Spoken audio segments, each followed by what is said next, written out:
नमस्कार साथियों, आपका स्वागत है पब्लिक 24/7 यूट्यूब चैनल पर। आज हम आपके सामने एक विशेष चर्चा लेकर आए हैं। हमारे साथ हैं गौरव त्यागी जी।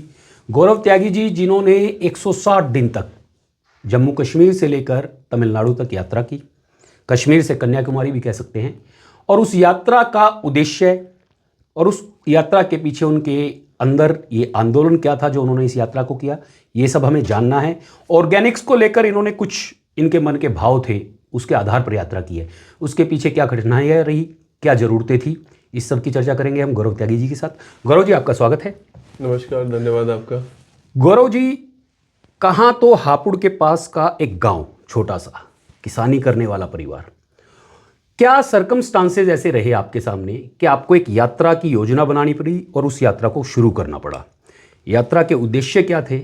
ये किसने आपको प्रेरित किया इस यात्रा के लिए? तो यात्रा के पीछे का जो कारण है वो मेरा व्यक्तिगत कारण है, मेरी बीमारी। और मेरा पूरा गांव, पूरा क्षेत्र इस बात को जानता है कि मेरे परिवार ने मेरी हेल्थ को लेके कितना कुछ सहा है, कितना उनका स्ट्रगल रहा है मेरे बचपन से ही लेके। और मुझे एक बीमारी है जिसका नाम है आईटीपी, ये ऑटोइम्यून इसको बोलते हैं, ऑटोइम्यून डिसीज इसको बोलते हैं। तो मेरे मन में था कि मैं कैसे अपने देश में एक जागरूकता फैला सकूं, एक पदयात्रा के जरिए लोगों तक जा सकूं, क्योंकि मेरे पास जो सीमित संसाधन थे, जो मेरी सामर्थ्य थी, वो यही थी कि मैं अपने इन पैरों से चल के देश भर में लोगों को जाके बता सकूं कि कैसे भोजन में जो अशुद्धियां आ गई हैं उनकी वजह से लोगों को इतनी सारी बीमारियां हो रही हैं। क्योंकि एक बात ये भी बहुत रोचक है और ध्यान देने वाली है कि हम जो हैं आने वाली पीढ़ी को हो सकता है कोई संपत्ति ना भी दे के जाएँ, लेकिन ये तो तय है कि अगर हमने ध्यान नहीं दिया तो हम बीमारियां तो उनको ज़रूर देकर जाने वाले हैं। तो मेरा कारण बहुत व्यक्तिगत था, मेरी बीमारी, इसीलिए मैंने पदयात्रा शुरू की। और मेरे पिता ने मेरे लिए कई वर्षों पहले नेचुरल फार्मिंग शुरू की थी, यानी उन्होंने अपने खेतों में यूरिया, पेस्टिसाइड्स कुछ हिस्से में डालना बंद कर दिया था। उनको लगता था कि जो मेरे बेटे को जो अनाज जाए वो ठीक ठाक जाए, क्योंकि डॉक्टर के पास इन सारी बीमारियों का कोई निश्चित दवाई नहीं होती, आपको बहुत लंबे समय तक जो है स्टेरॉइड खाने पड़ते हैं। मेरा वजन 135 किलो होता था, मेरी स्प्लीन निकाल दी डॉक्टर ने। तो ये बहुत सारे स्ट्रगल इस तरह के थे। और फिर मैंने सोचा कि मैं क्या कह सकता हूँ, मैं क्या अपना योगदान दे सकता हूँ, और मैंने पदयात्रा शुरू की 26 जून को श्रीनगर से, जो अभी 2 दिसंबर को कन्याकुमारी में पूरी हुई है। इस यात्रा को करते वक्त गौरव जी आपको क्या क्या अनुभव हुए, और आपने लोगों से चर्चाएं की, लोगों से मिले ही होंगे, तो क्या चर्चाएं थी आपकी? तो इस पूरी यात्रा में मैं 1.5 लाख के आसपास लोगों से मैं मिला हूँ इस पूरी पदयात्रा में, जिसमें ग्रामीण थे, जिसमें स्कूली बच्चे थे, बाकी शहर के नागरिक थे। तो बच्चों से जैसे हमने बात की, बच्चों को हमने एक ओथ दिलाई, 60,000 से ज़्यादा बच्चों को, स्कूली बच्चों को, और हम उनको ओथ दिलाई जंक फूड से दूर रहने के लिए। तो हमने उनसे कहा कि जंक फूड जो है आपके लिए अच्छा नहीं है। हम उनके साथ एक सेशन करते थे स्कूल में, और उनको हम बताते थे कि ये आपका पेट है, कोई डस्टबिन नहीं है। तो और बच्चों के बीच में जाके हमें को ये समझ में आया कि बच्चे बहुत आसानी से सीख रहे थे। अभी भी मैं आ गया हूँ घर पर, अभी भी मुझको बच्चों के मैसेज आ रहे हैं कि जब से आप आए हैं हमने जंक फूड नहीं खाया है, नहीं हाथ लगाया है उसको। तो ये एक पक्ष ये था। दूसरा ये था कि हम इस देश में जिन किसानों से मिले, 40,000 से ज़्यादा हम किसानों से व्यक्तिगत रूप से इस पदयात्रा में मिले। हमने उन किसानों से एक ही बात रखी, आप जो भी खेती कर रहे हैं, 1 एकड़ चाहे 20 एकड़, आप उसका एक छोटा सा हिस्सा, भले ही आधा एकड़, 1 एकड़, नेचुरल फार्मिंग करना शुरू कर दीजिए। अपने परिवार के लिए तो करना शुरू करिए। उसके 2 फायदे होंगे। एक तो आपका जो खर्चा है, जो बाज़ार पे आपका खर्चा है, जो बाज़ार से आप दवाइयाँ खरीद के लेके आते हैं, कीटनाशक यूरिया खरीद के लेके आते हैं, वो खर्चा आपका कम होगा। दूसरा, जो शायद पैसे से भी कहीं बढ़कर है, आपके परिवार को अच्छा भोजन मिलेगा। क्योंकि जिस तरीके से देश में किसानों को कीटनाशक यूरिया बेचा जा रहा है, उनको बेचा नहीं जा रहा है यूरिया कीटनाशक, उनको लूटा जा रहा है। और ये मैं बहुत जिम्मेदारी के साथ कह रहा हूँ। किसान अपनी आमदनी का छोड़िए, उपज का बहुत बड़ा हिस्सा इन सारी चीज़ों पर खर्च कर रहे हैं, और फिर भी उनकी फसल को कीटों से नहीं बचाया जाता। हर बार एक नई दवाई आ जाती है कि ये दवाई असर नहीं कर रही है, अगली बार आप ये दवाई डालिए। दूसरा, हम शहर के अन्य नागरिकों से मिले, क्योंकि हम बड़े शहरों से भी होकर गुजरे। तो हमने उनके बीच में सभाएं की। हमने उनको ये बताया कि जिस प्रकार आप फैमिली डॉक्टर चुनते हैं ना अपने सेहत की रक्षा के लिए, उसी प्रकार आपको एक फैमिली फार्मर यानी फैमिली किसान चुनना चाहिए। वही है जहाँ से आपको बस आज के समय में शुद्ध भोजन मिल सकता है। और ये इतनी आवश्यक चीज़ है क्योंकि हम सब जानते हैं, हम अपने घरों में व्हीकल का इस्तेमाल करते हैं, उस व्हीकल की एक एज है। अब चूंकि हम दिल्ली के आसपास रह रहे हैं, यहाँ तो उस व्हीकल की एज और भी कम है, 10 साल है। हम उस व्हीकल का इतना ध्यान रखते हैं, उसको एक ऑथराइज सर्विस सेंटर पर लेके जाते हैं, अच्छे मिस्त्री को उसको दिखाते हैं, अच्छा फ्यूल उसमें डालते हैं। लेकिन ये जो हमको व्हीकल दिया है प्रकृति ने, प्रभु ने, इसकी हम कोई चिंता नहीं करते। इसमें हम सिर्फ खराब चीज़ें डाल रहे हैं और इस व्हीकल की तो कोई रिप्लेसमेंट भी नहीं है। उस व्हीकल को तो हम बदल के नया ले सकते हैं, इन अंगों का कोई रिप्लेसमेंट नहीं है। इसकी हम चर्चा ही नहीं करते, इसकी हम जिम्मेदारी नहीं समझ रहे हैं। और जिस तरीके के माहौल में भी दिल्ली और एनसीआर के लोग रह रहे हैं, आप ये सोचिए, हमारा पानी खराब हो गया है, हमारी आबो हवा खराब होगी और भोजन खत्म हो गया, तो हम क्या करेंगे, कहाँ जाएंगे इस पागल दौड़ में। ये गौरव जी, आपकी चिंता बड़ी जायज़ है। पोल्यूशन का माहौल है और जल बेसिक चीज़ है, हवा बेसिक चीज़ है और भोजन सबसे बड़ी इंपॉर्टेंट चीज़ है जिससे कोई भी शरीर चलता है। जब आप भोजन के ऑर्गेनिक होने के लिए लोगों से चर्चाएं कर रहे थे और लोगों से मिल रहे थे, तो आपको उन्होंने जो आपसे चर्चाएं की, कैसा अनुभव रहा? लोगों का क्या मानना था कि आप सही दिशा में जा रहे हैं, अच्छा कार्य कर रहे हैं, या कुछ नेगेटिव लोग भी मिले जिनका ये मानना हो कि यार क्या बकवास है ये सब? नहीं, मैं अगर आपको एकदम सच बताऊं तो पूरी पदयात्रा में हमको सारे के सारे लोग अच्छे मिले। और ये मैं बोलूँ, जब मैं अपने गांव से चला था तो मेरी अम्मा ने बोला था कि तू जहाँ जाएगा ना तो ये खूब प्यार करने वाले लोग मिलेंगे, और पूरी पदयात्रा में ऐसा ही हुआ। हमको हर एक व्यक्ति अच्छा मिला और ये बात सुनी थी, समझी थी कि जैसी आप नियत के साथ निकलते हो वैसे ही आपको लोग मिलते हैं। मेरे साथ तो पूरी पदयात्रा में यही हुआ, लोगों ने सपोर्ट दिया, आश्रय दिया, घर दिया, भोजन दिया। और नए नए लोगों ने, जैसे हम दिवाली में थे तो हम हैदराबाद में थे, एक परिवार ने हमको 2 घंटे पहले न्योता दिया कि आप हमारे यहाँ आइए, दिवाली मनाइए। उन्होंने पूजा कराई, पटाखे छुड़ाए, आश्रय दिया, भोजन कराया। तो इस तरह के हमको अनुभव खूब सारे हुए। जहाँ तक ऑर्गेनिक भोजन की लेके आपको बात है, तो लोग अच्छा खाना चाहते हैं, लेकिन मैं अगर आपको सच बताऊं तो मुझे 4000 किलोमीटर में 25 किसान नहीं मिले जो प्राकृतिक खेती कर रहे हैं। लेकिन देश में इतना सारा भोजन अवेलेबल है, ऑर्गेनिक कैसे अवेलेबल है, कहाँ से हो सकता है? देश में गाय नहीं है, भैंस नहीं है, उतने जानवर नहीं है दूध के लिए, घी कैसे उपलब्ध है? या मैं अगर एक बात आपसे बोलूँ कि जितने किसान नहीं मिले, उससे ज़्यादा तो ब्रांड कंपनियां ऑर्गेनिक सामान बेच रही हैं। तो ये भी एक पहलू दिखा जो बहुत ही गंभीर है। और इसमें सबसे बड़ी चिंता की बात ये, किसान कहीं नहीं है। हम ये कह रहे हैं कि किसान अगर कोई भोजन उगाएगा, कोई खेती करेगा तो कौन करेगा? किसान करेगा ना, कंपनी थोड़ी करने वाली। अब ये समय है, शहर में रहने वाले लोग जागरूक हो रहे हैं अपने भोजन के प्रति, लेकिन इस पूरी श्रृंखला में किसान कहीं नहीं है, वो सिरे से गायब है।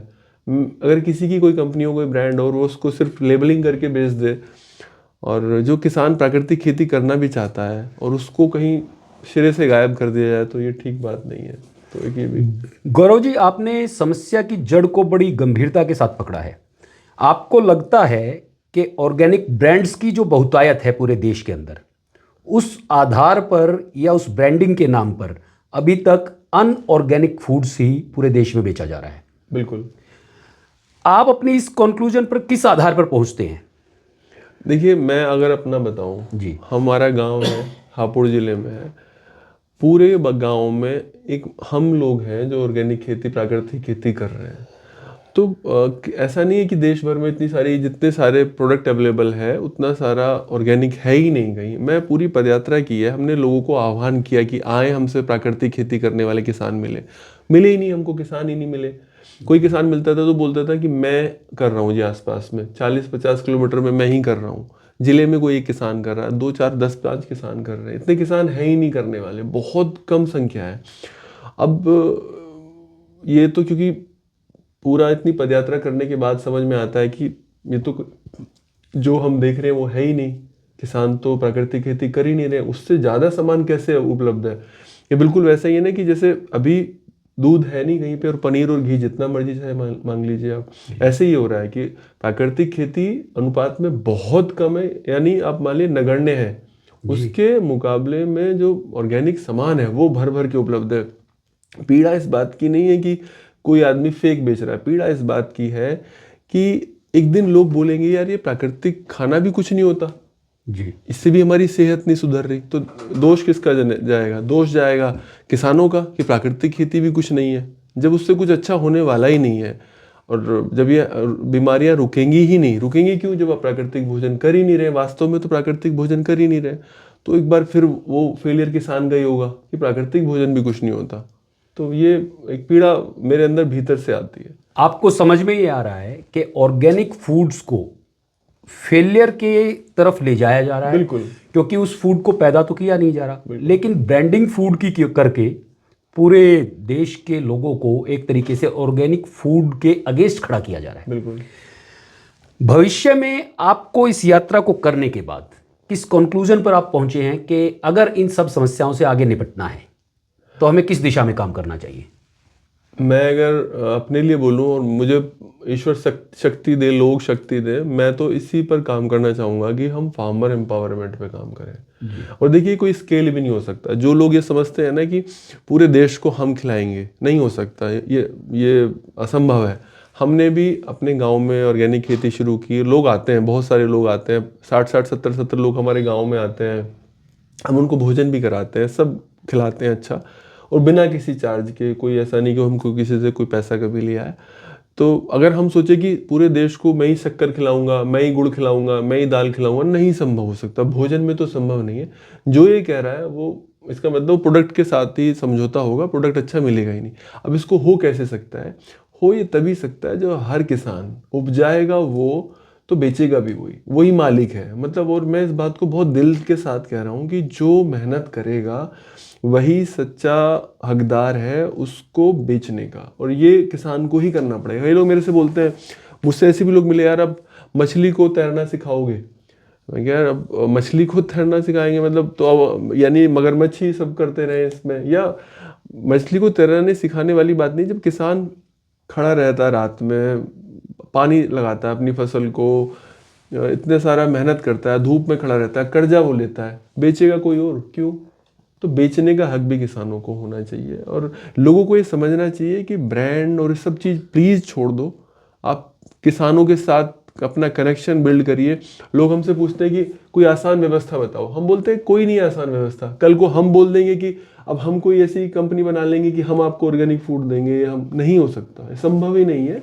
आपको किसान के पास ही जाना पड़ेगा। आपको लगता है जो खेती का या किसानी का बाजारीकरण या व्यापारीकरण किया जा रहा है उसको सामुदायिक तौर पर, सामाजिक तौर पर मिलजुल कर सामुदायिकरण कह सकते हैं, इस आधार पर जब खेती शुरू होगी तो आपको ऑर्गेनिक या शुद्ध भोजन उपलब्ध हो सकता है? बिल्कुल। हमने ऐसे गांव देखे जहां पर यह अवधारणा है कि सब भूमि गोपाल की, मतलब ईश्वर की सारी भूमि गोपाल की। ऐसे ऐसे लोग देखे हमने, और वो पहाड़ उठाने जैसा उन्होंने संकल्प काम किया है, संकल्पित काम किया है। तो ये तभी हो सकता है जब लोग किसानी को समझें और ये एक सामुदायिक प्रयास बने। ये कोई ऐसा नहीं है कि कोई एक बोले या 4 लोग बोले हम कि हम आपको प्योर फूड उपलब्ध करा पाएंगे, नहीं है। नहीं, बहुत दुख होता है जब बाजार में हम देखते हैं ऑर्गेनिक घी बेचा जा रहा है, ऑर्गेनिक बहुत सारी चीज़ें बेची जा रही हैं, दूध बेचा जा रहा है। घी कहाँ से संभव है? पूरे देश में मुझे यात्रा में पीने के लिए दूध नहीं मिलता, किसानों के पास नहीं होता। मतलब हम अभी, हमारे यहाँ 3 गायें हैं जो अभी दूध दे रही हैं, अभी उन्हीं का दूध कम हो गया है इस सर्दी के मौसम में। लोगों को क्या लगता है कि ये तो पूरा उपलब्ध है। लोग ये सारे फैक्टर समझते नहीं है। समझते इसलिए नहीं क्योंकि वो बाजार पे निर्भर होते हैं। और हमको ऊपर वाले ने व्यवस्था दी है कि ठीक है हम खेती नहीं कर रहे हैं, लेकिन जो खेती कर रहे हैं उनसे हम इतने विमुख हो गए हैं। हमने सेल्फ को करना, सेल्फ से सामान खरीदना शुरू कर दिया। हमारी आने वाली पीढ़ी क्या समझेगी कि जो डिलीवरी कंपनी है वो उगाती है फूड, हमको पता ही नहीं फूड का सोर्स क्या। और जब तक हमको नहीं पता है फूड का सोर्स क्या है तो गंभीर समस्या रहेगी। एक और चीज़ मैं लोगों से बोलता हूँ कि आप ना सही सवाल नहीं पूछते। मेरे से बोलेंगे दूध घी कहाँ से ले, तो मैं बोलता हूँ कि घी तो उपलब्ध हो जाएगा, किसान से ले लो। तो इतनी सारी कोई कंपनी है, कोई गाय दिखा रहा है, कोई कुछ है। मैं ये बोलता हूँ आप सही सवाल नहीं पूछते। अब सही सवाल क्या है? आप कोई वीडियो देखते हो या फोटो देखते हो वेबसाइट पे किसी की यूट्यूब पे, वहाँ पीछे बहुत सारी गायें चल रही हैं, बैकग्राउंड में कोई आदमी खड़ा हुआ है, वो बोल रहा है कि घी दानेदार होता है, घी खुशबू होता है, घी पीला होता है, घी ऐसे होता है।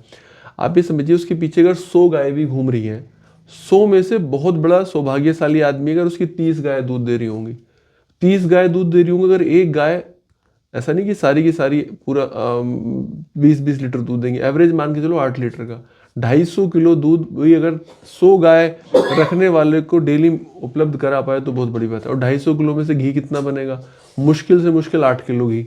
अब 8 किलो घी वो बना सकता है प्रतिदिन जो 100 गाय रख रहा है। अब आप ये सोचिए कि उससे सही सवाल पूछेंगे कि कितनी गाय दूध दे रही है, ये उससे पूछिए, उससे ये पूछिए कि गाय कितनी है, ये सवाल पूछिए। आप ये तो सब पूछते नहीं, आप देखते हैं पैकेट पे A2, आप देखते हैं पैकेट पे ऑर्गेनिक, आप देखते हैं पैकेट पे फार्म फ्रेश, ये सारे शब्द हमको बेचे जा रहे हैं। तो मैं लोगों से बोलता हूँ कि भाई प्लीज़ आपसे हाथ जोड़ के निवेदन है, शब्द खरीदना बंद कर दीजिए। आप शब्द खरीद रहे हैं, आप कोई प्रोडक्ट नहीं खरीद रहे हैं। आपको क्या लगता है कि ये जो ऑर्गेनिक फूड्स बिक रहे हैं जिन पे ब्रांडिंग है और A2 वगैरह ये जो लिखा जा रहा है प्रिंट किया, क्या सरकारी तंत्र उस सिस्टम को रोक नहीं रहा, या सरकारी तंत्र भी लापरवाह है कि कुछ भी लिख के बेचता रहे, उनकी लाइसेंस फीस देता रहे? हाँ, मुझे लगता है बस यही है, लापरवाही है इसमें कि उसको कोई देख नहीं रहा है, उसको कोई ढंग से, और उसका नुकसान हमें कोई जो कर रहा है वो उसके वो जाने। जी। दिक्कत ये है कि ये ही वो समय है, मैंने जब से मैं बड़ा हुआ हूँ, मेरे पिताजी खेती करते हैं, मैंने अपने पिताजी का बहुत परिश्रम देखा है। और ऐसे नहीं कि कहने भर के लिए नहीं, आप उनके हाथ देखेंगे तो आपको समझ में आएगा कि असली किसान है। तो हमारे यहाँ लोग आते हैं कि मुझे गौ सेवा करनी है, तो मैं बोलता हूँ कि आप मेरे पिताजी के हाथ देखो, आपको सच्चे गोपालक का पता चल जाएगा। मैं वीडियो बना के कहीं गोपालक होने की बात करूँ तो वो तो झूठ बात है ना। तो मैंने अपने पिताजी को मेहनत देखी है, लेकिन अब लगता है कि अब सब टेक्नोलॉजी भी है, लोग भी अवेयर है। अब ये कुछ जो लोग इस तरह की चीज़ें कर रहे हैं, वो सही किसान तो उसमें कहीं आएगा ही नहीं। मेरे पिताजी, हम ऑर्गेनिक खेती कर रहे हैं, आज तक कोई कंपनी नहीं आके हमारे यहाँ झांकी कि भाई आप हमको दे दोगे क्या, कोई नहीं आया। ये कहाँ से खरीद रहे हैं, हमको दिक्कत नहीं है, हम तो अपना सामान बेच ही लेते हैं, जो भी हम गुड़ शक्कर जो भी पैदा कर रहे हैं हम अपना बेच लेते हैं। तो लेकिन ये किसानों के पास तो जा ही नहीं रहे ना, जाएंगे क्यों? क्योंकि उनके पास इतनी हिम्मत ही नहीं है कि वो किसान से खरीद पाए, नेचुरल फार्मर से। कौन देगा इस देश में? जो लोग ऑर्गेनिक खा रहे हैं, मैं आपसे बता रहा हूँ, किसी कंपनी, किसी ब्रांड की इतनी हिम्मत नहीं है कि वो प्राकृतिक खेती या ऑर्गेनिक खेती करने वाले किसान से 2 रुपए की चीज़ भी खरीद सके, है ही नहीं, संभव ही नहीं है। और खरीद भी ले तो क्या उपलब्ध है? हाँ, उपलब्धि नहीं है, उतना उपलब्धि नहीं है। अब लोग बोलते हैं कि कैसे मिले अच्छा भोजन। हम ये बोल रहे हैं कि देखिए, 2 तरीके से भोजन में दिक्कत बोलो, विषैले तत्व बोलो, रासायनिक तत्व बोलो, मिलावट बोलो, जो मर्जी से बोलो, 2 तरीके से होती है।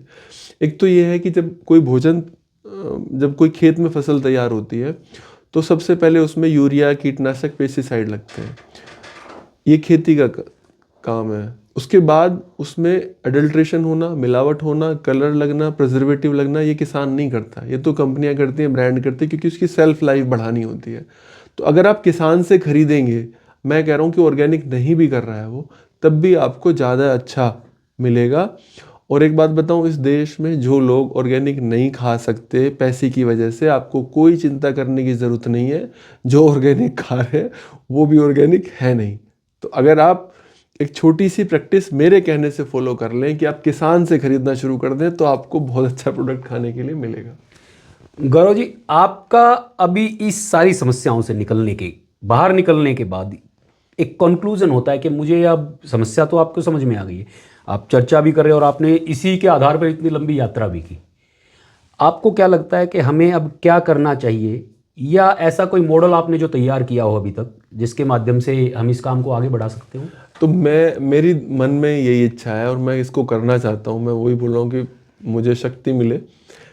मैं किसानों पे हम काम करना चाहते हैं कि ताकि किसानों को एम्पावर किया जा सके। ये बहुत बड़ी चीज़ नहीं है, किसान अपना सामान खुद पैक करके लोगों तक पहुँचाए और हम लोगों को बताएं कि भाई ये किसान है, इनसे आप ले लो, इनसे आप खरीद सकते हो। कोई बिचौलिया ना हो सिस्टम में, ऐसा बने। और तभी इस देश के 60, 70, 80 करोड़ लोग इस देश में, अगर उनके साथ ये खेल हो रहा है, तो आप ये सोचिए कि काहे का भारत तरक्की करेगा? कौन सा भारत हम देखेंगे? बीमार भारत।